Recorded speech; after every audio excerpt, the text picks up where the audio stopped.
Welcome back to our good program, and we intend to see how we can move our country to the next level. Our youth are suffering. Some have ended up taking an option to go to look for employment opportunities abroad. The scenario and the story which we've been able to get as a feedback, it's not all that promising. And for some countries which have developed, they look at human resource as a basis for development of their country. I will draw this to our guests for our attention, that when you go to countries like China, they take pleasure of having such a population of where everybody is engaged in production. My dream for Uganda, and I hope so for with my fellow guests, would have been everybody to be in the production chain. There is capital investment, there is human resource investment, human resource development, and the capital investment we talked about, it is out of it that you could see now the activity of taxation and the collection of revenue is embodied in that, and of which at the long run will facilitate the running of a state. A state cannot be able to survive for so long if they are only depending on debts.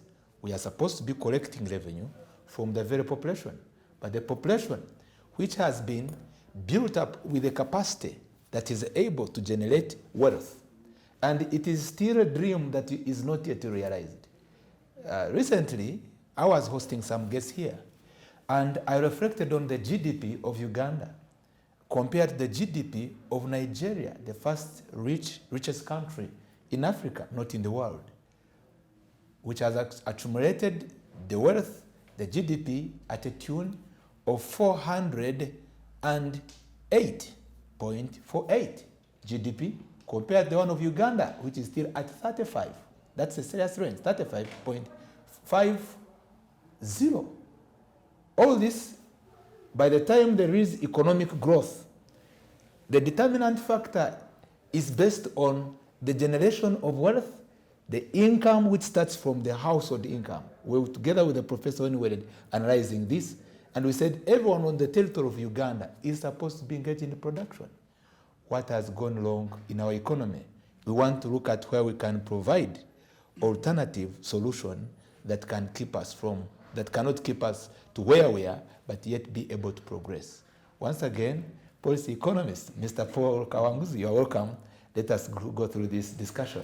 Thank you, my good brother. I want to actually to continue from where I had ended in dissecting this matter and the problem at hand. First of all, I want to go directly to the issue you raised about the youth going abroad to work. You know, this is where we've had a lot of violence. Many youth have actually been very successful. Those who go out to work there, they pick their personal money because they have the vigor. They live here with the zeal to go and work. The Muslims call it niyyah. They actually call it niyyah. They move here, want to go get capital, and we begin with something. Many of the people you see owning saloons, owning shops, even here in Chikubo, in many of these arcades, these are Bakuba Basama. These are guys who go. Why is it that they save that small money? Somebody will say, let me go work, save this small money, because I told you the concept of investment. You have to reduce on the consumption and save. You must save. So while there, they say, I am saving my small money to begin a business. I'm saving to construct. I'm saving to invest. You know, out of those bad stories, you will have those good stories moving around. So, but what I want to pick from there is that these youth who go out to work are deliberating what they want to do. These are people who are interested in doing something. Actually, I have got stories of girls going back for even a second time. They say, the first time I constructed a small house. Second time, I want capital. I think you are getting the point. They are not even interested in this money of government because they know, first of all, this money can't be given to the rightful persons. In many times, many instances, it ends up in the hands of wrong persons. But also, number two, would we even need many of these programs, for example, in case government was actually operating normally? Would we need really Myoga? I'll give you a situation, for example, in the budget. Where do you see the allocation of the money? Where is it going? I will ask you, for example, how many youth are involved in implementation of the procurement projects in this country? How many youths? But much of this money is given. I have a question for you. Do you recommend, according to your statement or overview, commentary, do you think that the solution for unemployment challenge in Uganda will be solved by giving the opportunity or encouraging our youth to go for their white-collar jobs, security, what abroad? No, I was just giving you an example. My issue, I was giving you a situation, a scenario where these youth, they're interested in what they are doing. Somebody is saying, I am going out to do this.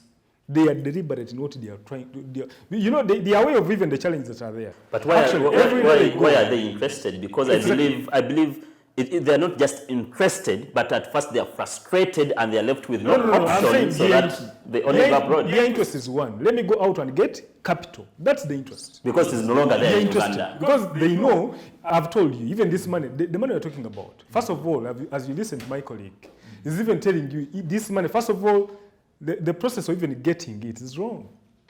It's actually very diminution. Somebody will tell you, we are giving you money, but this percentage is mine. You have to give it back. It's a kickback. And of course, you will sign. The presentation, the documentation will be very well. It will be very good. But the moment you don't commit to give a kickback, they will not give you. But that's out of the guidelines. I think it's of course it's out of the guidelines. It's out of the guidelines. But it is the trend. For us, we are interrogating what is behind the what? The scenes. We are removing the what? In those days, we said we are removing the what? The veil. The veil. Remove the corporate veil. We want to see what is inside there. Whether you're better or not. That's what we are trying to do here. We're not presenting what actually you are presenting to us in the papers. We are giving you what there is, what there is there. The facts. What is happening. I am only telling you the money is given to wrong people. If it is given to anyone, it's given to people who are mobilized. What do you think the government should have done? Where they have varied the funds and they are calling upon the graduates, come please receive the money, and they are not coming. And have they ever called the graduates? And by the way, are they calling the graduates? I'm coming to you. By the way, one talked about targeting those who are supporting the ruling party. But we don't have scenarios also, those who are in opposition, they have come and they cannot give the money. Of course, the system is syndicated. You cannot even know about it. You even apply and they don't give you. They don't just give you. This is what is going to happen. These cases were so much during these programs. They were so common. That situation was so common in that program of NADS. They don't give you. They don't just give you. And fact of the matter, because you're Gemma, because you're FDC, because you understand. If I'm to give an example, fact of the fact, it's like back to my village. You know, when you go back to village, that is Chichusa Town Council, Bamunanika constituency, Luwero district. People supporting NRM are very, very well known. Yeah, Luwero is the center of the liberation. No. Making it a center for liberation doesn't mean that I have to support NRM. But people supporting NRM are very well known. People supporting NOP, FDC are very well known. Now, this new model, the parish development model, and obvious, the parish, whatever chief is NRM cadre, who obvious is having a conflict with me, right? Because I'm supporting FDC. I assure you I'm not going to get that money because I've ever tried to see some examples back in villages where an NRM person cannot sit next to an FDC person when it comes to economic so-called misomos. A question for you, Mr. Derek. Did you try, because it's not only, this man is not for the poor. Derek, you know, he is not a poor man, much as an active youth. Who says I'm not a poor man? I'm a happy man. I wanted to complete my point, but I don't want to lose. I will come back to you. But I was wondering, as Derek was passionately giving us the expression of Ruel, because this money is to steer up production and investment.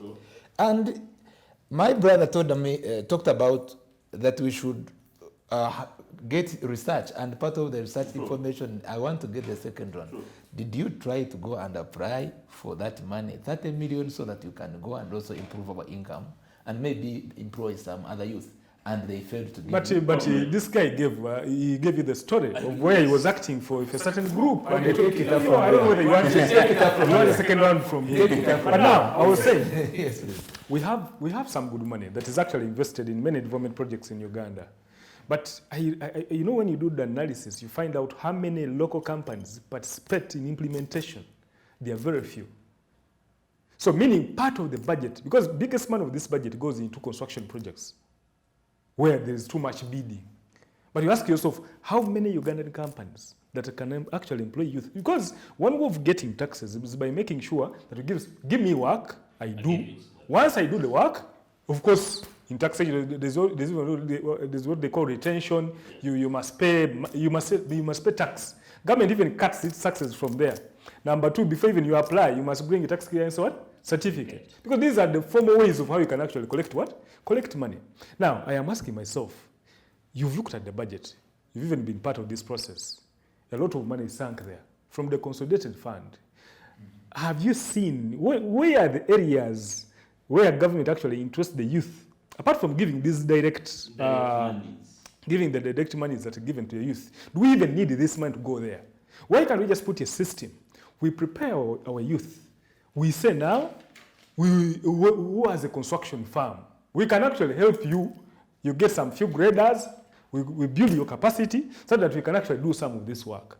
But you know, when you do an analysis and research, you realize that many of these companies that are actually offering services here, they are foreign firms. So at the end of the day, money is actually repatriated. Few people are working in there, very few. So at the end of the day, what you lose out.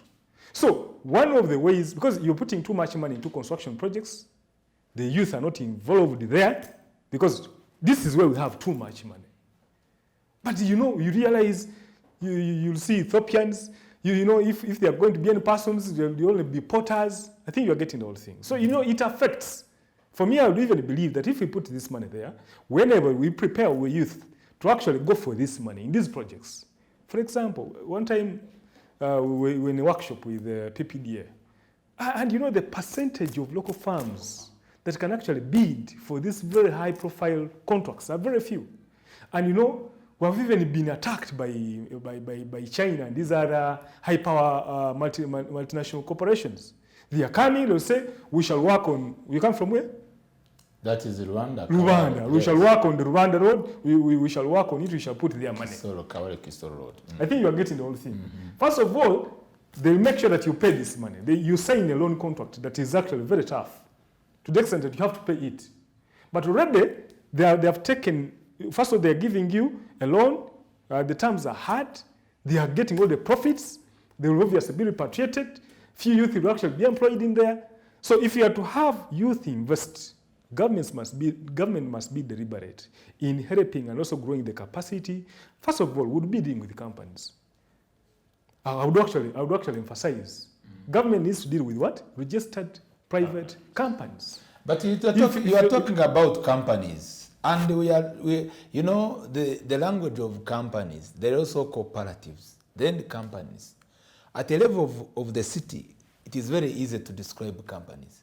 But we are addressing this matter, targeting a youth down there in rural areas, sub-counties, rural areas, who just want to also start up something.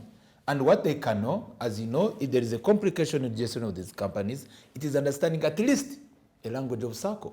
Let's come 10, one pay registration of 20,000. And what is a SACCO? And of course, you know what a SACCO is. Because that's why previously I said, a moment, that's why I said prior that even some of these SACCOs which are given the Myoga money, the youth livelihood money, are illegal in existence. They are illegal. Illegal.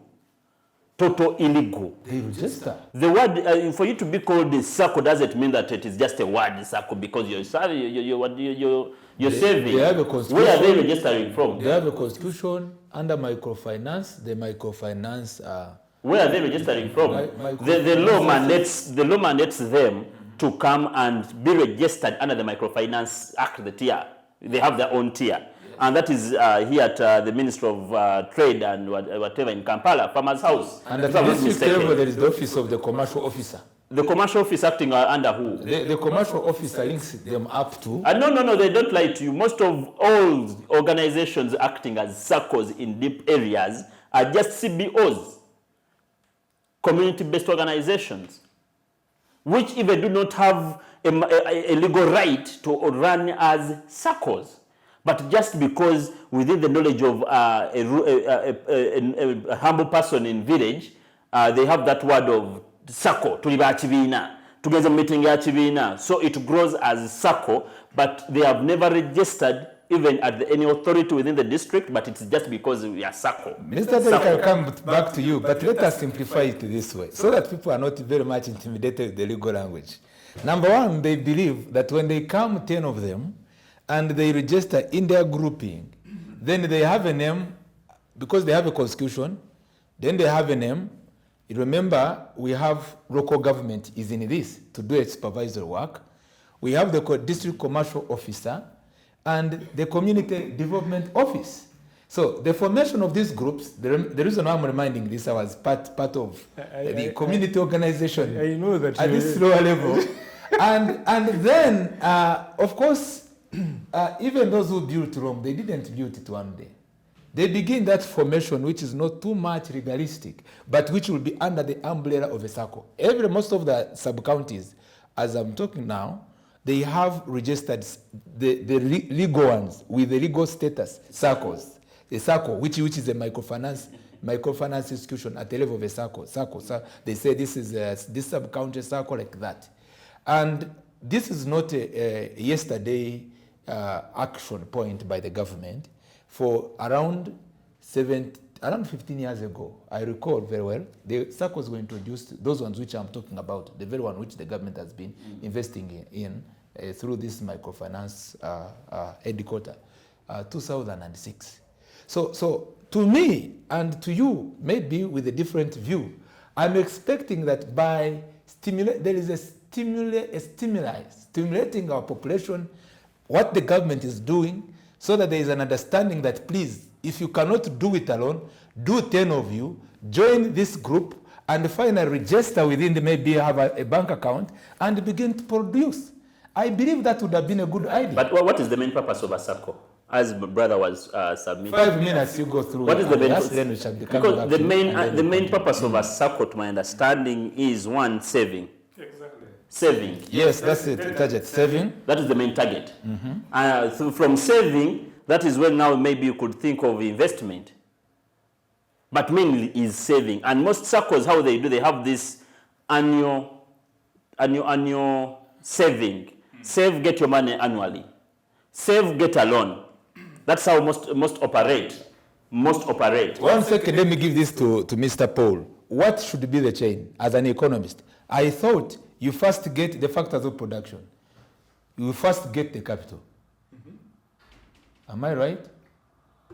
And then from there, after getting the capital, then you invest. Of course, the capital is obtained after saving. The way how you get the capital. Yes. The way how you get the capital, that doesn't matter. Whether you have saved or not, you get capital. Because today when we say that go for business, go to invest, one is not interested in how you get the money, but one is interested what will bring you on the table, and you say, I'm ready to go. You know, Joseph, it is what I was actually trying to emphasize here, and this is what actually the brother was actually trying to deal with. Is giving a scenario where most in villages, what they regard as SACCOs are CBOs. And you know there's a difference between a SACCO and a CBO. Somebody will just go to the sub-county, gets a certificate, say, I'm registered. Then we say, go for money. That's why we are asking ourselves, are we strict? Are we that strict even to know whether they are SACCOs or not? Number two, are we just forming SACCOs to come and get this money? Or we are having a natural process of a SACCO? Because now, to me, this is how I understand a SACCO. That people are interested in development, who are interested in saving, will come together. You say now, we have come together as a group, we want to make sure that we'll be, it involves people who have been working, doing something. Maybe they are farmers, maybe they are traders, they go to the market, for example, they go to Ambakot in an area in Jinja. Then we say now, we want to come together and form a SACCO for a market. So that instead of just making money, we also need to make sure that we save a little.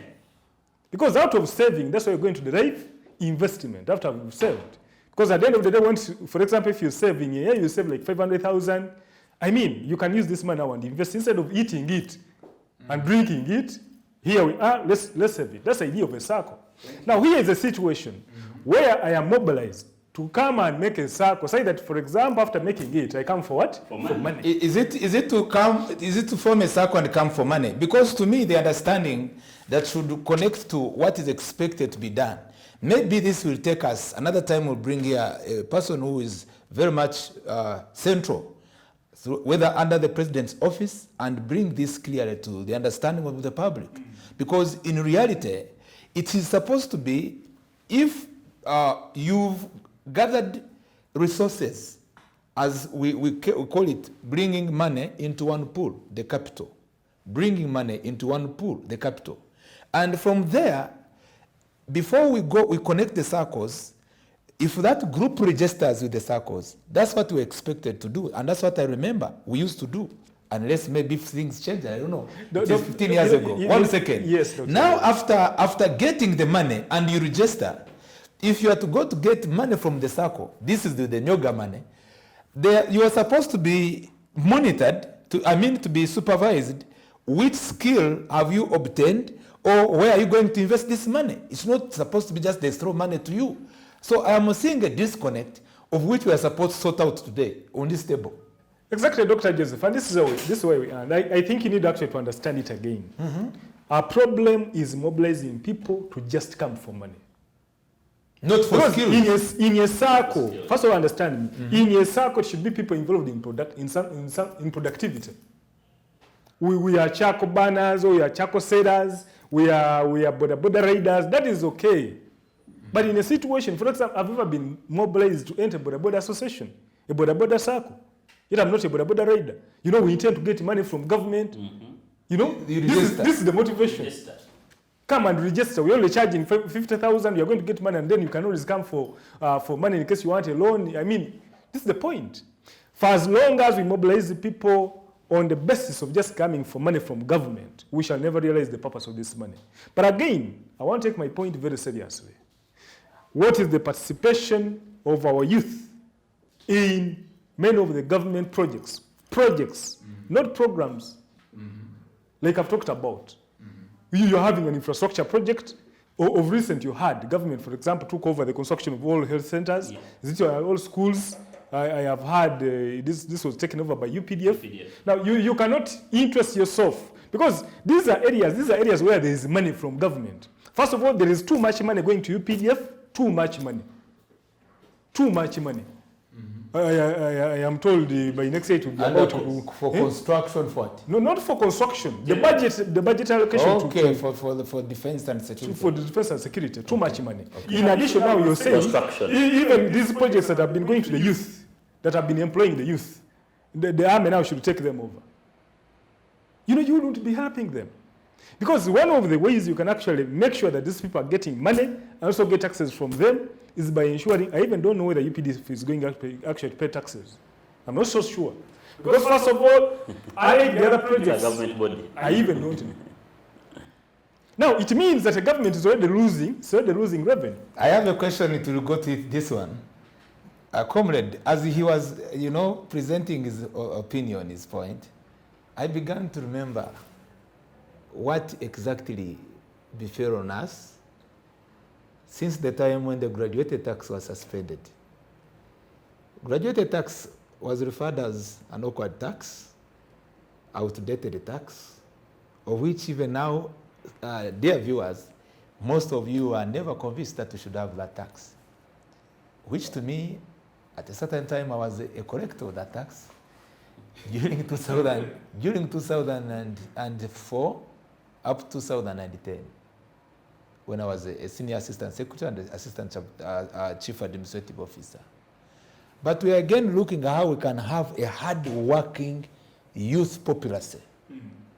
Besides all these challenges and here, this challenge, and here, you must work the same way how you must take this water. It should be in your mind deliberately. Because the other time we talked about mindset, the government can try to make a push. They introduce a program in any way they can. They try to implement it. But again, there is something that is supposed to be done to deal with the intuition of the persons called the youth. Dr. Tindiego. You can come on, it's okay. At first, who says that youths are not hardworking? That is the first. That's the first question we need to analyze. Who says that youths are not hardworking? There are those who are not hardworking. There are those, but also there are those who are hardworking. You go in town, one time there is one who came and I was just parking my vehicle, is asking me money. And I told that youth, he's asking, saying, please give me. It's not Karamazongo. I said, please, what I can do with you. You are saying you only Karamazongo Yes. right to ask. I said, what I can do with you. I am a person who can help. I said, what I can do with you, you can have a small project proposal, whether you are to sell jewels around like 20 of them, and then you work them. You go and get where you can sell, and then you do something, whatever you can. Doctor, within Kampala, yes, please. How many youths are dealing in jewelries on the street? Two. Second. But they're youths. Also, women can be youths, right? As long as you're within the age bracket of youths, you're youth. Yeah. Two, are we still having youths vending on the streets of Kampala right now? It's a challenge now. And it's not a challenge. The fact is they're not there. The fact is they're not there. The policy is not allowing them. Three, what was the cause of us having youths vending on the streets of Kampala? Four, within the border section, we have witnessed youths who are graduated but driving a border. Is it a spirit of not being hardworking or hardworking? But a border is not a bad job. No, I'm not saying that it's a bad job. But this youth spent 4 years studying law, 3 years studying any other course, wasting his or her time under, as they term it. But when we were studying, they used to tell us that education is the key to success. Am I right? And this person, under that understanding, took over all that time, or spent that time in university, in a tertiary institution, studying law, studying mass comm, but later on is frustrated because cannot yield from what took the majority of his youthful life, and is ending up doing a border job. Is it a side of hardworking or not hardworking? Mr. Kamakajo, there is a mismatch, which from here he will come into, which we are having, and you brought that point clearly. As an educationalist, it is a concern, especially for developing countries. And basically now looking onto Uganda, it is a misconception to think that by having a degree, that's the end of your poverty. No, one second, let me first bring this narrative. Poverty, which we are trying to fight against, because where we have no jobs, there's no wealth creation, no productivity. Then we have, of course, what follows is poverty. And the mismatch and the misconception, which is hitting our economy of now, is the analogy of thinking that by having a degree, whether bachelor's degree of any kind, that's the end of poverty. But to the best of our understanding, as we bring our analytical point of view, and also to our guest, should be clearly stated without contestation, I hope so, that it is high time we change the curriculum of education. To finish a degree should not qualify you to go to the population, or to the responsible citizen who is educated. You finish a degree, you got this skill. One time I used to bring this to the attention of my students. I was lecturing. I said, today you complete your Bachelor's of Arts degree, but you shouldn't just look on yourself and you only think that the next step to do is to put on this tie and this coat. Go back to skills, and that's why we are talking about yoga. Dear colleagues, go back to skills. You have a bachelor's degree of arts, but also have 6 months certificate of tailoring. And you can be able to produce how many house curtains, window curtains, and door curtains, around 50. That is one family. Let me finish this point. That's one family. Another family, you are doing welding. And why we are having a mismatch, Mr. Kamakajo, is that you and others, their parents from wealthier families, think that after you get the degree of law, unless you establish a farm, you don't have another job to do. Who says that I'm from a wealthier family? Because it's saying no, it's an example. Yes, and that's why I'm trying now to show you that not every youth is from a wealthier family, however much it is an example. Let us understand this clear, that even by the time you graduate, you have attained an informal certificate in skilling. Informal certificate. What am I talking about? That when you go back to the world of hustling, in brackets, kuyiriba, every graduated youth, most of them, unless you're from a ministerial family, most of them have hustled down back on the road. I was speaking here, I remember in 2018, I used to work with Uganda Human Rights Commission, right? During the time. And at night, people within the Kajia streets of Odi Kampala Park, Odi Tax Park, know me very well. I used to yimba ngato. You get? Mutwalo, using these bottles. Mutwalo, why? Because I wanted to make the ends of life meet. Right? Though I knew that I need to study hard. I need to get to become a lawyer because that was my profession. I had to become a lawyer, but again, there's no way I could hustle out in my education journey minus getting a mutwalo a day. By then, it doesn't mean that after my degree I had to go into a skilling certificate, a formal. I had already seen it all. Most of them are studying at the same time riding a boda. That is also a skill. Most of them are studying at the same time at NASA, right? Knowing how to document, knowing how to print out books, that is a skill. So to me, it doesn't even necessarily mean that we need to put a formal certificate in skilling. No, the issue goes back to what my brother said in the first circumstances. Corruption and bribery is not only in monetary terms, but also in goodwill. Nepotism is real.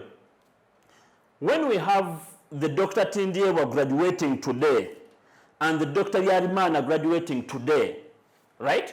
And the Dr. Tindiewa is having a master's in surgical medicine, and the Dr. Yarimana is only having a degree in medicine. And you give a job, both of them are applicants to you, Paul, and you end up giving a job to Dr. Yarimana with a degree. What are you expecting from the Dr. Tindiewa who is having a master's in surgery or medicine? So we just need to streamline, one, the modus of recruitment of public servants. If Uganda is still going on without checking and balancing how public servants are being recruited, youths are going to study and they're going to become frustrated of studying, and they're going to go into skilling. They will get frustrated of skilling and end up being thieves in their own countries and beggars. Streamline how you take over the public servants so that youths, regardless of which family background, which home village, which tribe, which clan, end up being recruited and given a job on merit, not on technical know-who, so that also they can hope back their families, so that in coming up in skilling. Thank you, Mr. Derek. I will be going back to you as we are drawing towards the closure of our program. But I want to bring this to, once again, our attention, our discussion, that our target in this discussion is not only formal employment opportunities. The research indicates that is accessible to us in different forums. The self-employed Ugandans are working better than those who are employed by organizations. And all over the world, when we look at wealthy and rich people, they have their own private investments. But again, what I bring to our overview, the insight in this discussion before you, dear guests, it is clearly known that in our Ugandan and African setup, generation of employment opportunities, especially in the informal sector, and the challenge at hand by most of our youth who are central in our discussion today, there is a tendency of despising small work, what I can call small work, even if it is like maybe to know how you can be able to pack this water 100 bottles. Innovation is a challenge. Technology, especially the impartation of new knowledge, which we are referring as technology, is also a challenge among our youth. Yet this is not necessarily requiring one to first get a degree. And the challenge of which is related to obtain employment from the formal sectors, that is a huge one. Because the absorption capacity remains very low. And it remains a reminder to us, and which I agree with the government at this point, that the way to go is support skilling the youth. I can only differ from maybe the approach of skilling them and the practicability of using their skills to be at a production level. Colleagues and viewers, it is an interesting topic, and when we hear that some other countries, developing countries, at the age of 10, 12, when one is making it to, like here, by 13 years, one is going to P7, primary 7, they are already producing something. Some of the items that we are buying here in Uganda, you go to some of the shirts we are putting on, which are coming from Taiwan, they say that is a family, they gather, as you remember when we were discussing this, the model which Bakoa and China, which they are using to develop their homesteads, household income. The concept of household income, which is being referred to by Myoga, is not realistically realized. And the question is not only government, but we also have what we have to do. The change, the mindset change, which we talked about the other time, I still it's very ideal, very much ideal. You finish a degree today, you only begin to say, I'm going to look for a job, and they'll be asking me, Manawani, where are you coming from? And that shouldn't be our target. Our target in our discussion, we are saying a Myoga program, is it the way to go? To me, I could say it is the way to go to skill the population and allocate funds properly without discrimination. I'm in agreement with you, dear guests, that we should not discriminate, because resource allocation, while we are fighting against poverty, we can never discriminate. Please, Mr. Paul, you can come on for some minutes. You know, Dr. Chirewa is only juggling with the language, but he understands what we are talking about. And he accepts. And for me, I appreciate your role as a presenter, because you need to be neutral in this whole kind of discourse. But for me, like I said, we need to ask ourselves, how can we have the youth developed? First of all, I've made a point. Even this Myoga program wouldn't be important if, in case we had done the other things rightly. I have told you, too much money is put in development projects that are implemented. Because one of the ways through which a local person can actually benefit from the budget is by making sure that he's involved in the implementation of the what? The budget. No, you're having a budget. You're saying you're going to construct schools. The youth is not involved. There's no youth there. We are going to construct a road. It's not there. How much money is going there? And you're thinking that instead of this person getting this money through this way, he cannot get it through a Myoga. I give you a scenario where these youth who leave this country will say, I am going to Dubai for 2 years. After 2 years, I'll be coming back to begin a shop. Maybe I'll be selling maybe anything. It could be phones, it could be what, but you see them very successful and they're driving. How comes these people who receive this money, they don't even earn too much money? Somebody will come back with about 20 million shillings or 30 and will do something. So I have told you, first of all, that the money is given to wrong persons. We must reflect and see how we give out this money. That's what I told you, that most of these projects that we see on board, they are actually political projects. Because you are having this so who has to influence, you have these orders from above. Give so and so. Of course, they will not come and disclose here. But this is what is going to happen. For example, we have these things of electoral commission. I just go back a little there. Just to give you a hint, to see how this unseen person operates. If, for example, you want to recruit a presiding officer, don't think that everybody will just be a presiding officer. You go through some kind of sieving. Thank you. This one will give a report. This one, no. This one, no. Of course, you will not come out here. But who finally is going to give the job? Who will give it? We know the procedure. Of course, you will apply and they will not give you. They will not even tell you. So the issue is, one, we must make sure that we are very deliberate in having these projects implemented. Because once you have a nice project, like I've said, this is a nice project. You talk about skilling, doing what, giving finances, cheap capital, Uganda, which is a good thing. Yes. But how are you going to do it? Well, yet you're segregating, you're discriminating. You're saying we should not give dents simply because it's this kind of person. We should not give the other one. You have your own people who are prepared to give the money because they will give you a kickback at the end of the day.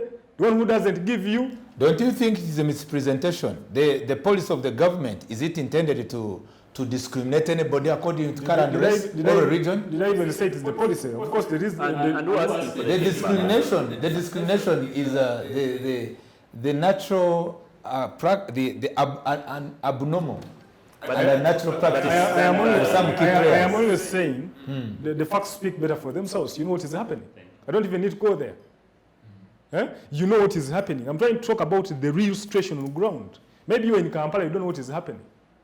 I am not sure whether if you apply today for a project and somebody else applies for it, it can be given to you. Some of these things even come up when the owners are known. They don't even know there's a project that is coming. So this is my point. In case you want the youth to develop, one, there is no way we are going to develop when corruption is almost starting from the center. Because everything we have to get starts from up here. I have always heard, I've even told you, that even in these loans we get, some people go to committees to push for them simply because they have a kill. And this is very dangerous. And of course it can't come out. It will not be official. You not even see it. So we must have a government that is determined to fight corruption if we want anything actually to happen. Otherwise, most of this money that is actually sent through a MIOGA, through the parish development model, for example, you're getting 70 million shillings. You're giving it to people. That is for the development of the parish. You want to see household income increase.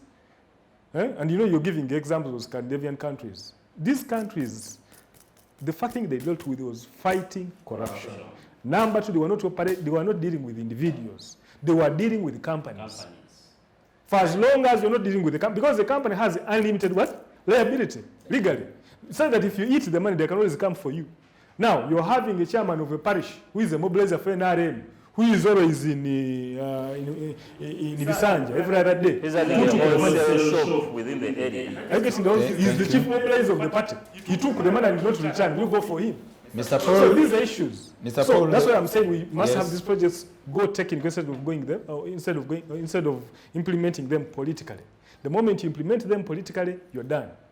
Mr. Paul, the points are very well articulated, and the viewers, I hope everyone, you are taking every comment in good faith, but with a second lens of looking at where you are and where I am, so that we can be able to, all of us, trace our level and walk towards our next level as Ugandans. But most importantly, it is very much vital to recognize and acknowledge the submission made that corruption does not have color, poverty does not have color. Equally, it is an encouragement to the government to ensure that the new approaches of fighting corruption should no longer be with the soft gloves. And we are happy to know that even the government, those who are in the establishment, they very well identify that the challenge of corruption is still being treated with the soft gloves. And I believe this is the time to look into the submissions made, and we don't lament again corruption, but we go for those who are misinterpreting, misrepresenting such a government programs, and we turn them to be meaningful to our citizens. I just wanted to remind you, yes, please, that as I was reading the NRM manifesto for 2016-2021, one of the key pillars was zero tolerance to what? To corruption. That they do not want to see any corruption. But I would like to make that's why we are emphasizing. I would like to make the interpretation like this: the zero. I'm going to have a model today.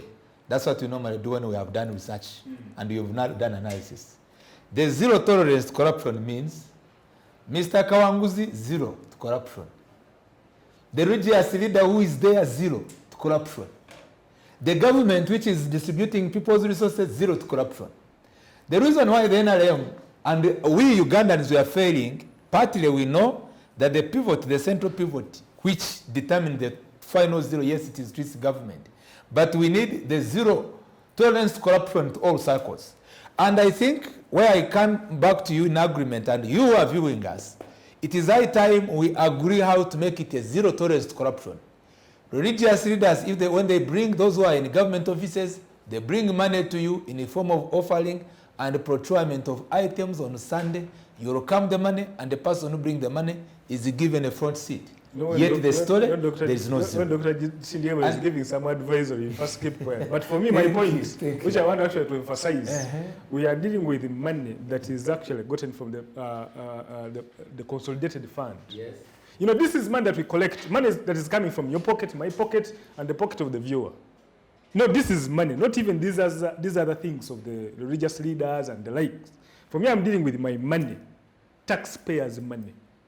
We are saying we have given you money. Implement it. That's why I'm saying I am referring to the NRM manifesto themselves, the government that is actually in power. It is not now implementing. If you're saying zero tolerance to corruption, we're trying to tell you that one of the factors, one of the reasons why the Myoga program is failing is because of what? Corruption. Kickbacks. Because for as long as we give you information and you take it for granted, the program won't take off. You are saying we give you 30 million shillings, but 5 is ours. Bring it. We are going to pay you this day. Make sure you're there to sign the what? The checkbooks. And you know the chairman of the circle, they mobilized to form the circle, we go to the bank, we sign the check immediately, they withdraw 5 million shillings. And then at the end of the day, you'll be looking for these boys for not paying the what? For not paying the money. Not knowing that your officers took over, took part. You know what it means, 5 million shillings. I was going again to the thugger of banks.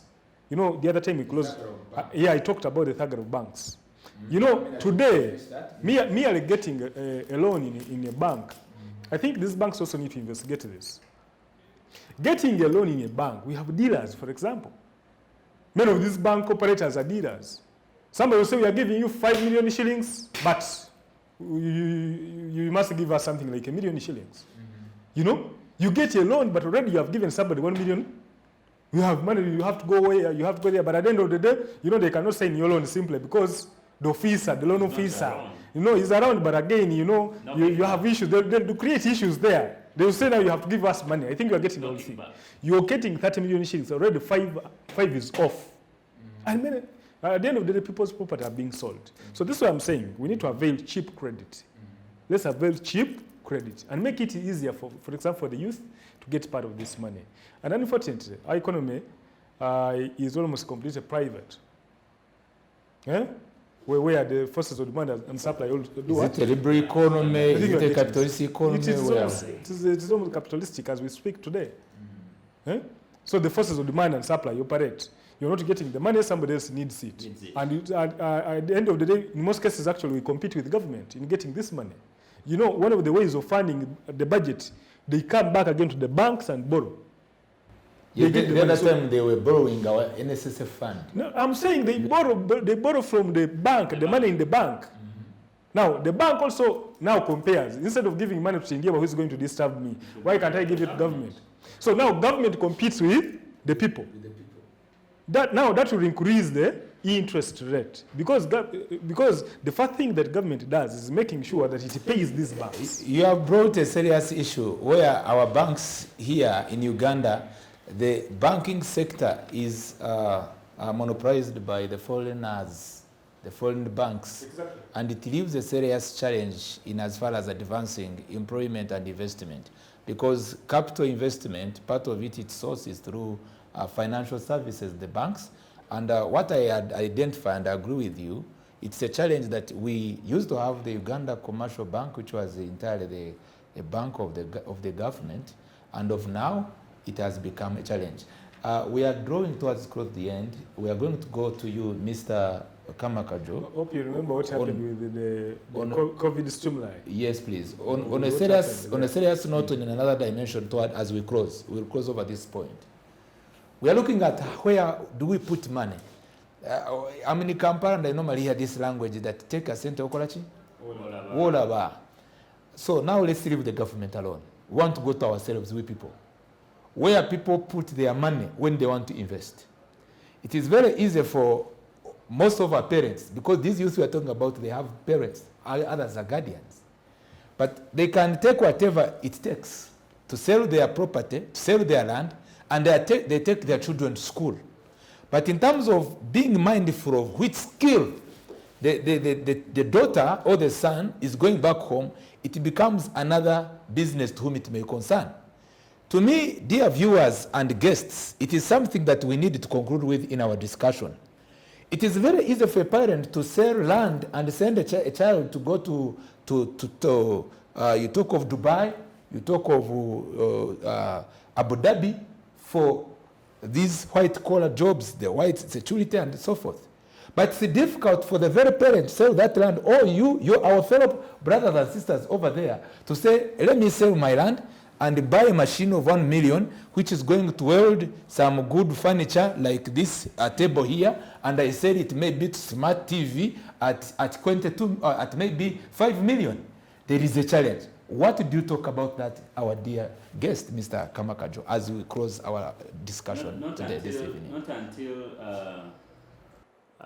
taxes. Not until taxes are overrated in Uganda, no youth as of now will have to venture into a meaningful business and a successful one. Is the challenge taxation? That is the first. That's the first point. Mm-hmm. The challenge is taxation on everything. There is a debate usually which most people engage in too.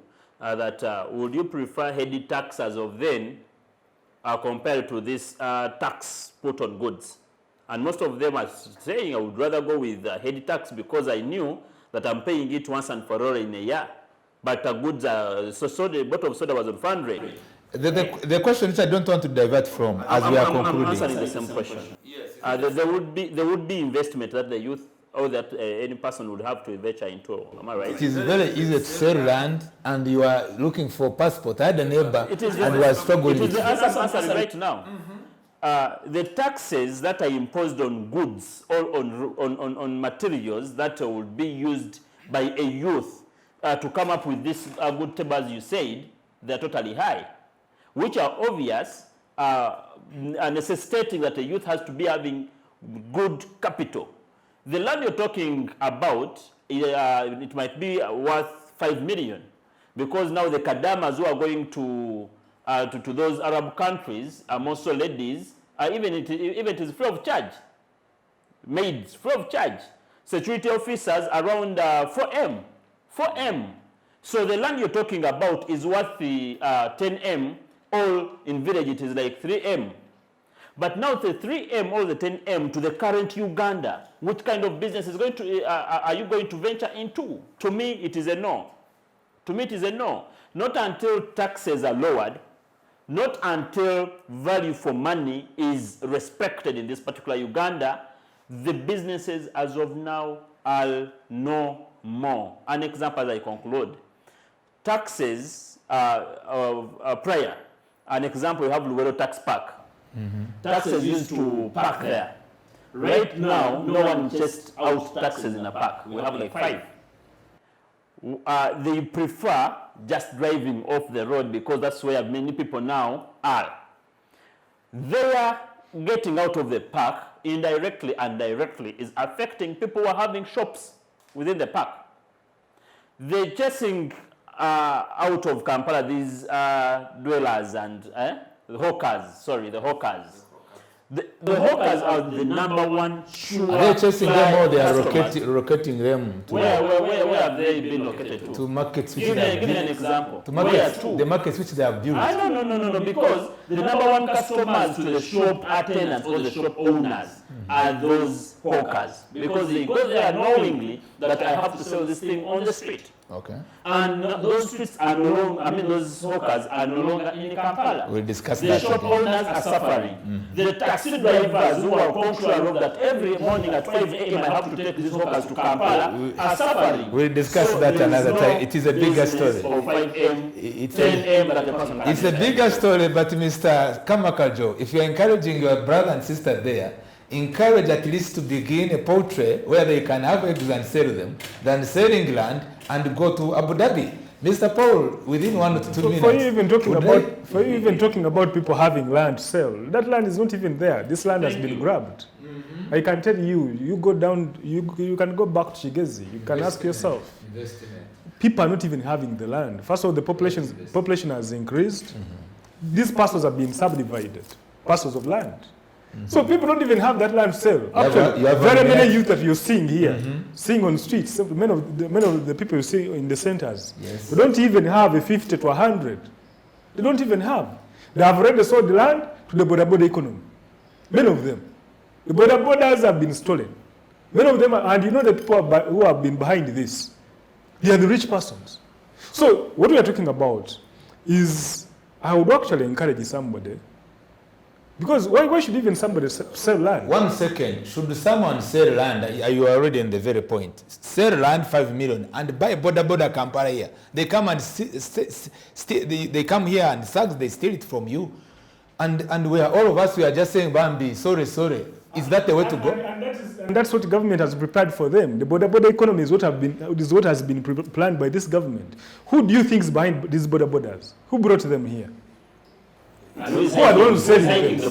Who is giving them on loans? I am asking just, who is giving them on loans? Yeah. Is it you, Tingiebo? So this is what we are talking about. This is what we are talking about. So they even create thieves on streets. Really? This is the point. You steal it, and you bring it. I think you are getting the whole thing. This is the system. Oh, so my point is one, I don't even encourage anybody to sell them, but I'm even asking you which land now. People don't even have the land. The land is not even there. I am speaking, I know what is in the villages. People are staying just in 20 feet. 20 feet. I don't know the population of Chigezi, but I know you know. People don't have land. So, whatever you're saying, people, they're just trying to make sure that they hustle to survive. How can we survive? That's why you see, they're saying, we would rather go out and work. Of course, I wouldn't actually love my fellow countrymen to leave this country, to go and offer labor elsewhere. They are not even white-collar jobs, by the way. It's not even white-collar jobs, by the way. It's not. Some people even just go to sweep, to mop. This is what they are doing. They are not even white-collar in a way. Okay. So my point is one, government needs to reassert its efforts in one, ensuring that corruption is fought. Number two, we get a clear mode of implementation of many of these programs. Number three, we need to look at the budget. I am interested in looking at the budget because this is where a lot of money goes. When you are talking about 100 million shillings of a Nioga, this is very small money. Let's ask ourselves, where is the participation of the youth in many of these programs and projects that we have designed in the budget? We are going to have a lot of expenditure. Now, you're saying the army is doing everything. Even in construction, you are saying in Addis, the army. Everything, the army. You are displacing the youth. They are not displaced. This is what I'm saying. They don't say they are not. I'm talking about facts. Okay, thank you. These are facts. Thank you. We will add on next time. I want to take this opportunity to appreciate my dear guests for the deliberation, and our focus is to add value to what is being done in our country, especially in a matter of policy implementation and possibly evaluating, looking at what has been done and what is still missing. My dear guests here, they have taken an extra mile to make an assessment for us, free of charge. Thank you so much. It is also your investment you've made in this hour for our fellow Ugandans to make an assessment and look where are we having the mismatch and how can we bridge the gap so that Uganda can no longer remain a laughing stock where we are taking much more of our people for labor export than the products.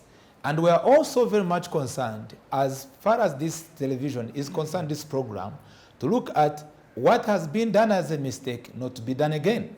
You is over there, you remain with the responsibility to take part in this chain of production, investment, and capital, and being responsible to contribute to the tax base of this country. Once again, I appreciate Mr. Paul Kawanguzi for your contribution, and Mr. Paul Kamakajo Frederick. He is the youth, and his aspiration is not only hear his voice, he continues to aspire for the forthcoming elections in the East African Legislative Assembly Member of Parliament. And we will be hopeful to see you, sir, taking the concerns of Uganda, the East African Legislative Assembly that is under the East African community. Thank you so much, dear viewers. We hope to see you next time in this program, the POLICON, and we wish you the best, and all Ugandans, let us work hard and change the story of Uganda. Thank you.